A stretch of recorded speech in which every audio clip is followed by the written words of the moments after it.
The summons and the choice. The transmission pierced through Earth's orbital satellites at exactly 0347 Universal Time, bypassing every security protocol humanity had ever designed. Within seconds, every device capable of receiving a signal displayed the same message in every language simultaneously. The voice that followed was neither male nor female, neither warm nor cold, but carried an authority that made it clear this was not a request. Attention, species of Sol 3.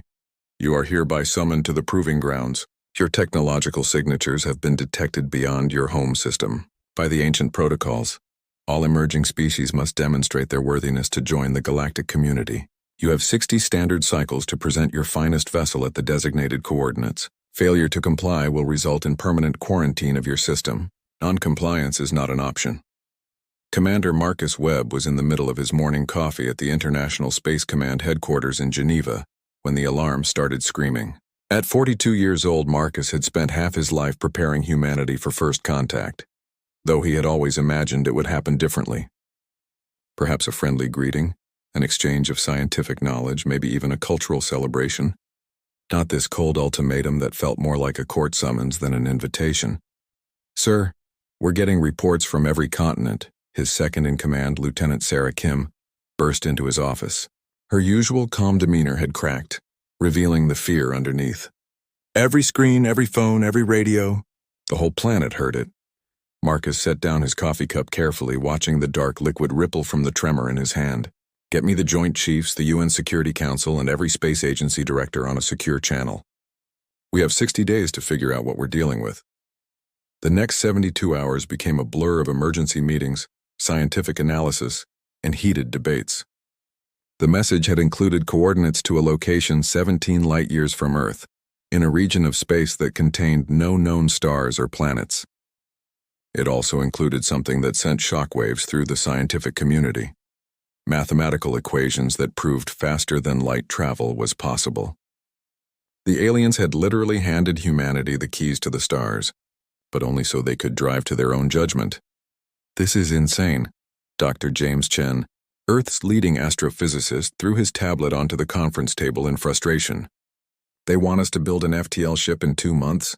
We've been studying their equations for 3 days and we're still not sure if we understand the basics. This is like asking cave people to build a space shuttle. Maybe that's the point, Marcus said quietly. The room fell silent as all eyes turned to him. Think about it. Every species that reaches this level gets the same test. They're not measuring what we already have. They're measuring what we can become when pushed to our limits.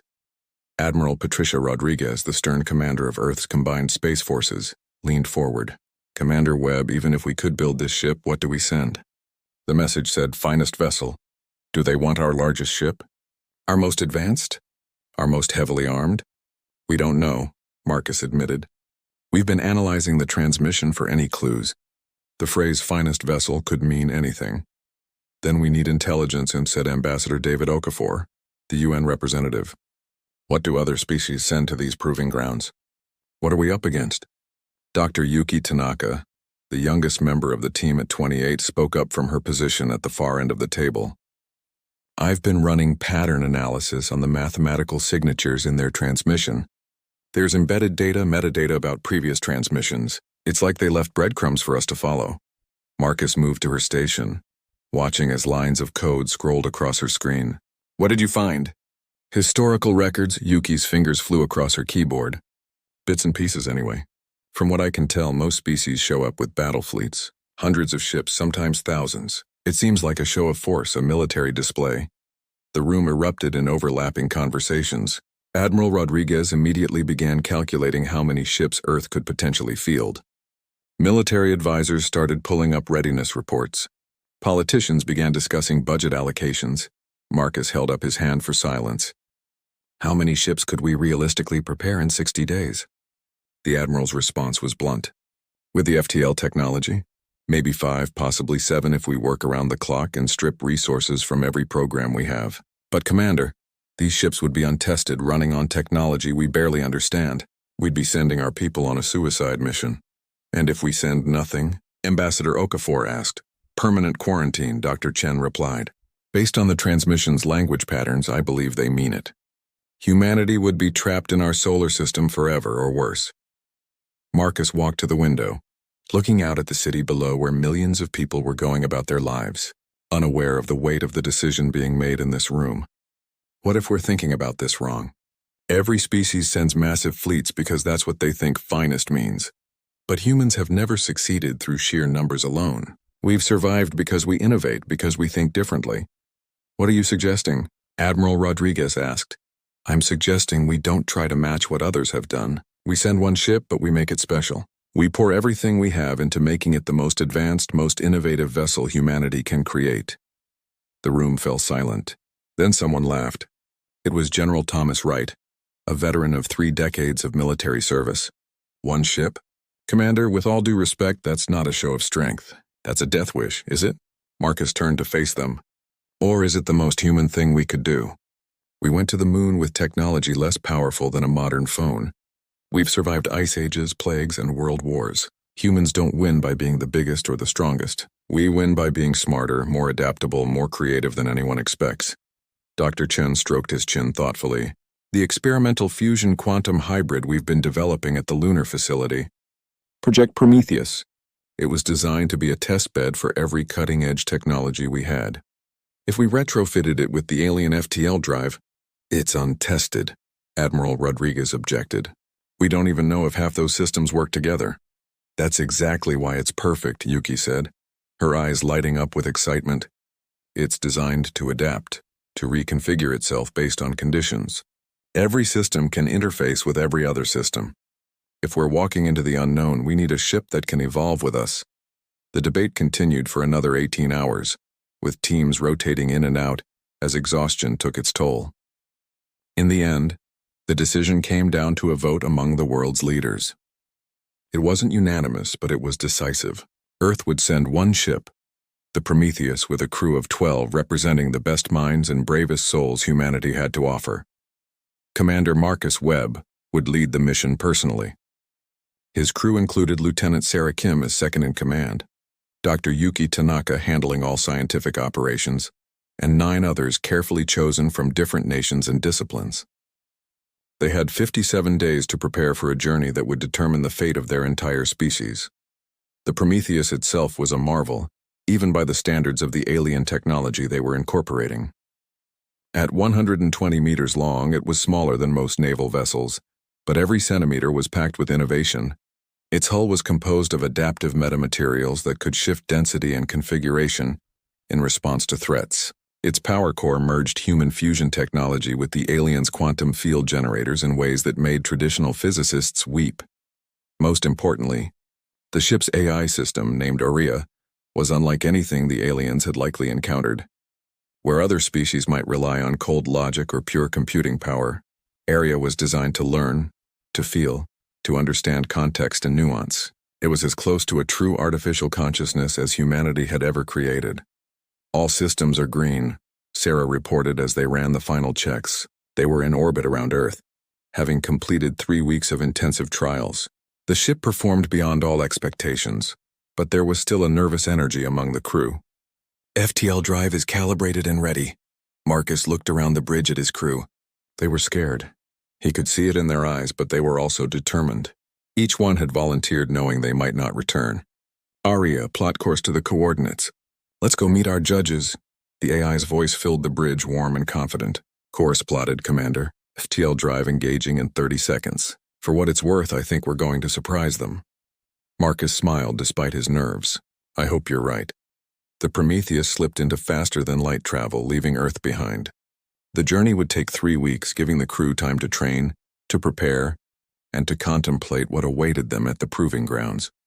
When they finally dropped out of FTL at the designated coordinates, the sight that greeted them made Sarah gasp audibly. Oh my God.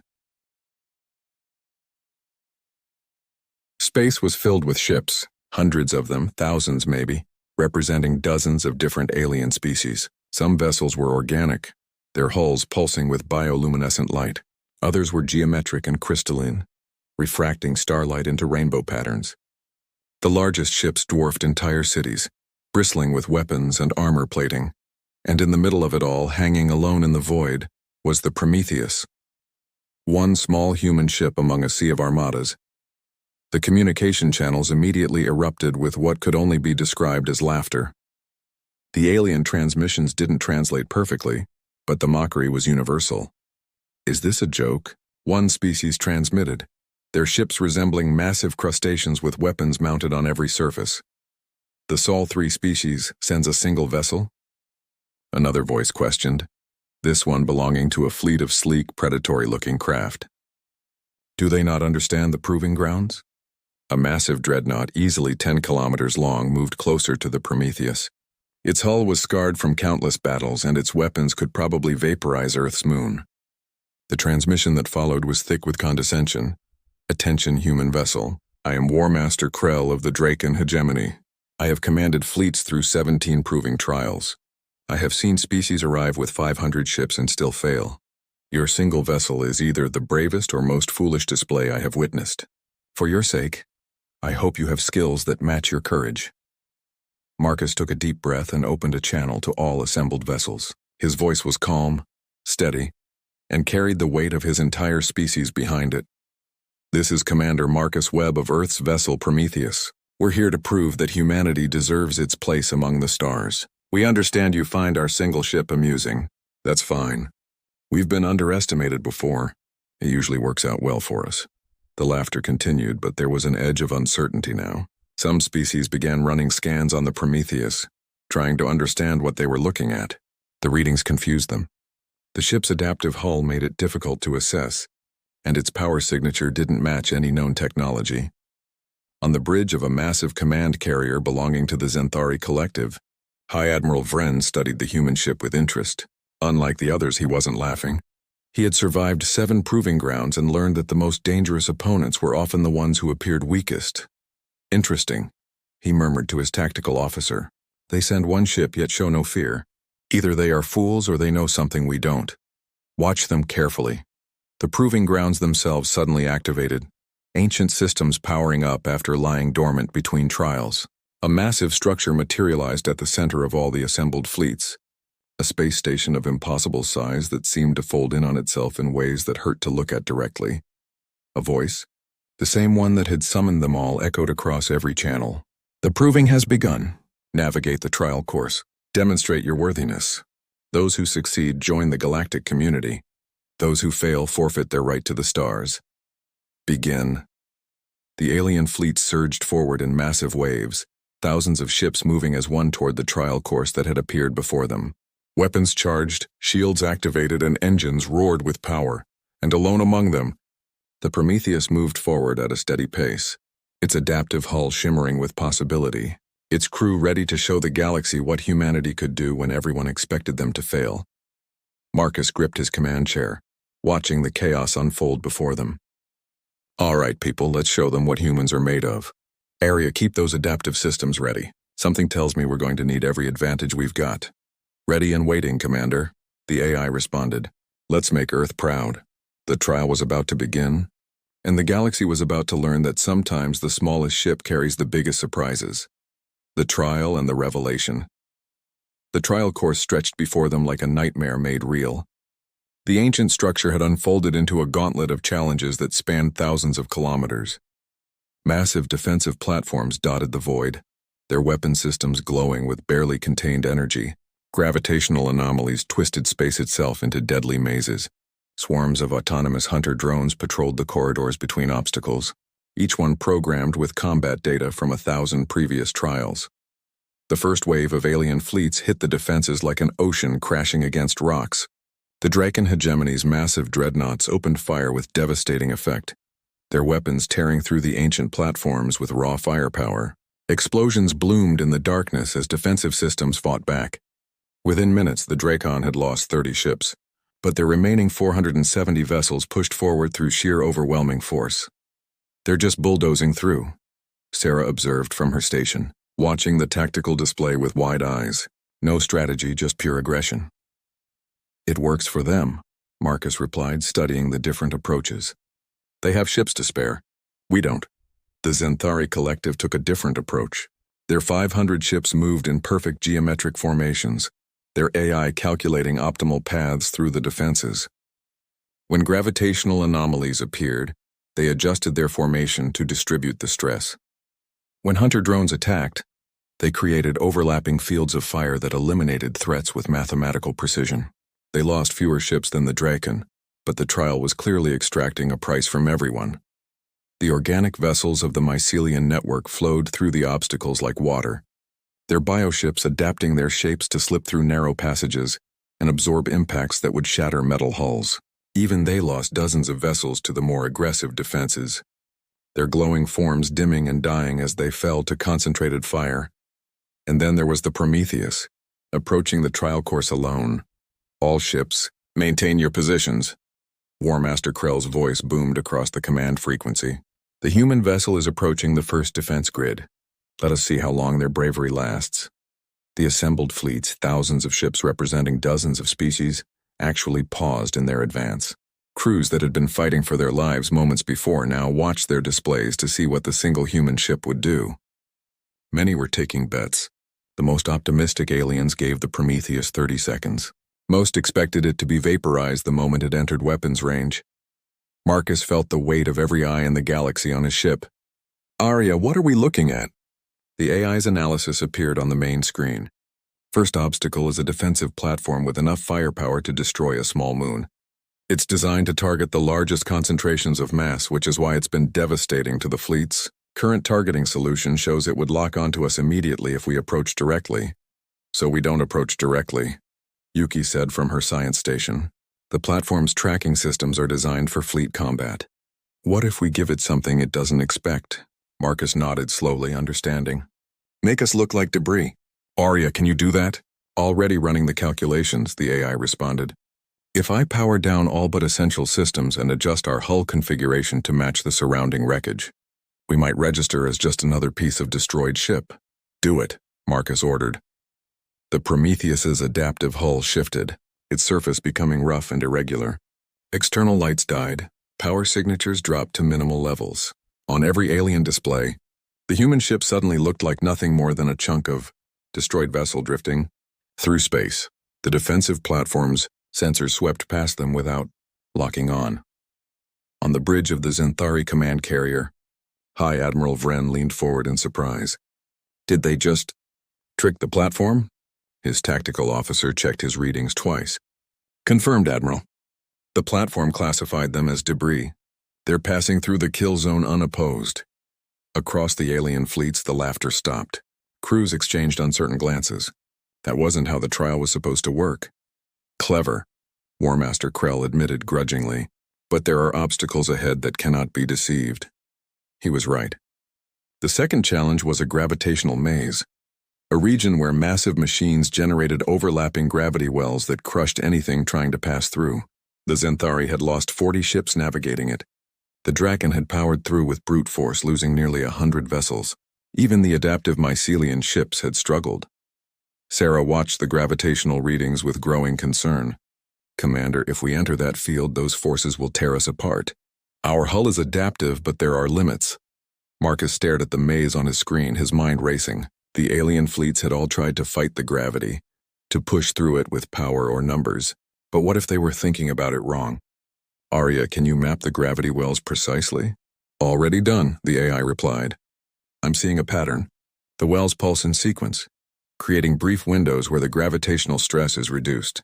But the windows are random and only last fractions of a second. Not random, Yuki interrupted, her fingers flying across her console. Look at the quantum fluctuations. There's a mathematical progression.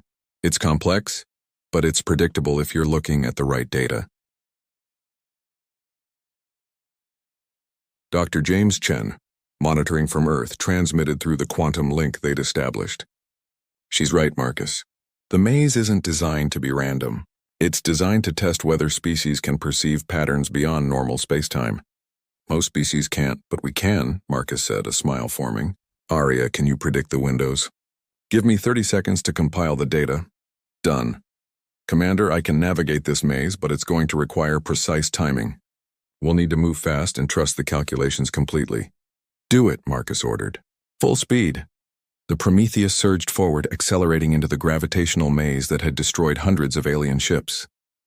The crew held their breath as Arya piloted them through impossible spaces, Threading between gravity wells with milliseconds to spare, the ship twisted and turned, its adaptive hull flexing to reduce stress, following paths that appeared and disappeared in heartbeats. Across the fleet channels, aliens watched in stunned silence as the human ship danced through the maze without slowing down. Where they had crawled through cautiously or blasted their way through with losses, the Prometheus moved like it was performing a choreographed ballet. Impossible, breathed a crystalline collective captain, watching from his geometric vessel. They're reading quantum probability matrices in real time. That requires computational power beyond most species. Or a different way of thinking, High Admiral Vren observed quietly. The Prometheus emerged from the gravitational maze unscathed, having navigated in 1/10 the time it had taken any other fleet. War Master Krell opened a direct channel to the human ship. Commander Webb, your tactics are unconventional, but the true test lies ahead. The hunter swarms do not fall for deception, and they cannot be outmaneuvered. They learn. They adapt. They have destroyed countless vessels far larger and more powerful than yours. What will you do when faced with an enemy that cannot be tricked? Marcus looked at his crew, seeing the determination in their faces. We'll figure it out. That's what humans do. The hunter swarms were terrifying to behold. Thousands of autonomous drones, each the size of a fighter craft equipped with weapons that had been refined through centuries of trials. They moved with predatory intelligence, attacking in coordinated waves that overwhelmed defenses through sheer relentless pressure. The aliens had lost hundreds of ships to the swarms, even with their massive numbers. As the Prometheus approached the swarm zone, the drones immediately detected it and began forming attack patterns. Their sensors cataloged the ship's configuration, running it against their vast database of previous encounters. They prepared attack vectors that had proven successful against vessels of similar size and power output. Incoming, Sarah announced, her voice tight. 200 drones converging on our position. Time to contact, 40 seconds. Marcus watched the approaching swarm on his display. Every instinct told him to run or fight, but neither option would work. They couldn't outrun drones designed for pursuit, and they couldn't outfight 200 enemies at once. Aria, he said calmly. How do the drones identify targets? Standard protocol, the AI responded. Power signatures, mass readings, trajectory analysis, threat assessment based on weapon systems. They're essentially looking for things that match their definition of ship. And if we don't match that definition anymore? Yuki understood immediately. Commander, if we reconfigure mid-flight, make ourselves look like something they don't have protocols for. They'll hesitate, Marcus finished. They'll need time to analyze and develop new attack patterns. Time we can use. Aria, I need you to make us look like one of the drones.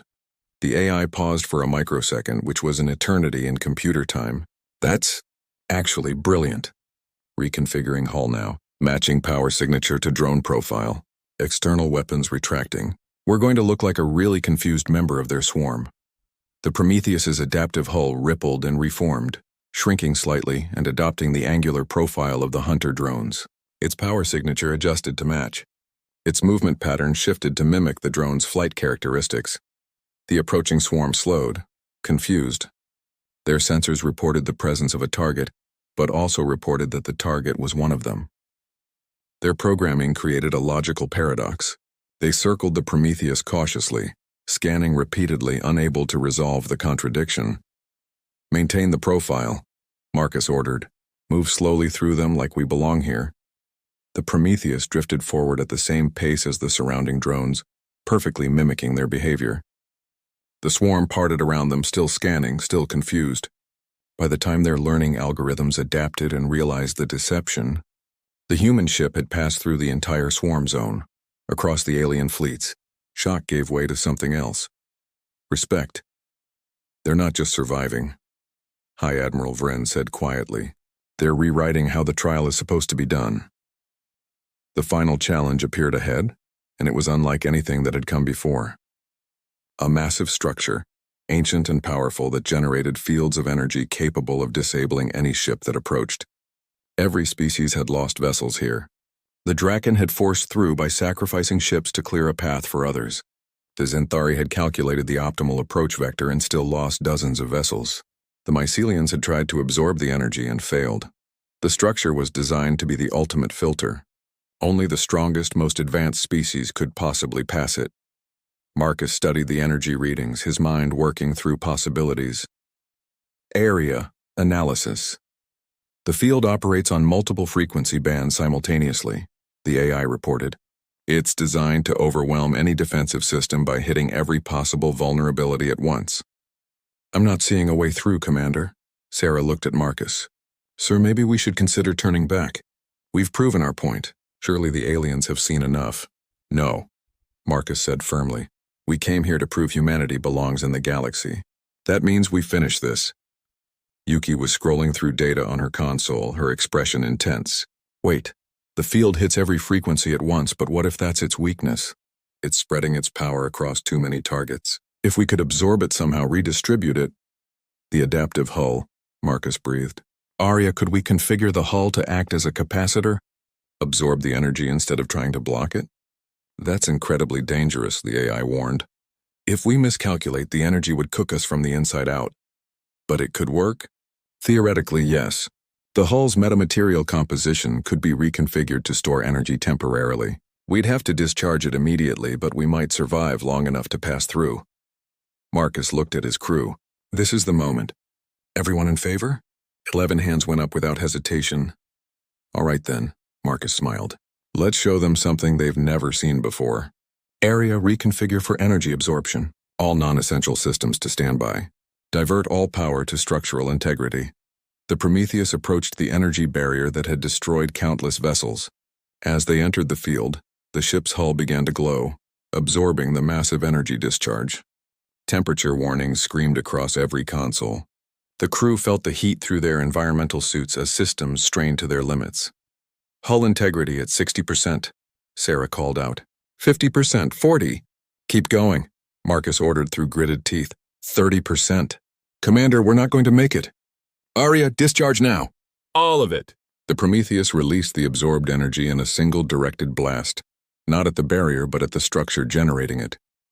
The ancient system designed to output energy but never to receive it overloaded. For the first time in thousands of years, the barrier flickered and died. The Prometheus emerged on the other side, its hull scarred and smoking but intact. They had passed the final challenge. Behind them, the barrier stayed down. The path was clear for every other ship. Across the trial grounds, alien fleets sat motionless in shock. The humans had done the impossible. They had not just survived the trial, they had fundamentally changed it. By solving the final challenge, they had created a path for everyone else. War Master Krell's transmission carried none of its earlier condescension. Commander Webb, in 17 trials I have never seen anything like what your species just accomplished. You have not just proven your worthiness. You have demonstrated something far more valuable. Innovation. High Admiral Vren added his voice. The trial is designed to test strength, but you showed us that true strength comes in many forms. The Xanthari Collective wishes to formally welcome humanity to the galactic community. One by one, the assembled fleets transmitted their congratulations and respect. The species that had laughed at Earth's single ship now competed to establish diplomatic relations with humanity. On the bridge of the Prometheus, Marcus and his crew embraced, tears streaming down their faces. They had done it, not through overwhelming force or superior technology, but through creativity, adaptability, and the stubborn human refusal to accept that something couldn't be done. Area, Marcus said, wiping his eyes. Set course for Earth. Let's go home and tell them the galaxy is waiting for us. As the Prometheus turned toward home, Marcus recorded a message for Earth. This is Commander Webb. The trial is complete. We faced challenges designed to defeat entire fleets, and we survived by doing what humans do best. We improvised, we adapted, and we refused to give up. The galaxy laughed when we sent one ship. Now they're asking us to teach them how we think. Earth, the stars are ours. We've earned them. The journey home took 3 weeks, during which the Prometheus limped back at reduced speed, its systems exhausted but functional. When they finally entered Earth's orbit, they found the entire planet celebrating. Every city, every nation, every person united in pride at what 12 humans in one small ship had accomplished. Marcus stood at the viewport, looking down at the blue marble of home, and smiled. The galaxy had jeered when humans sent one ship. They had expected humanity to fail, to be just another species that couldn't measure up to the standards of the ancient powers. Instead, humanity had shown them something new. They had proven that innovation, creativity, and the courage to think differently were just as valuable as size and strength. They had earned not just survival, but respect. The age of humanity among the stars had begun, and it had started exactly as it should have.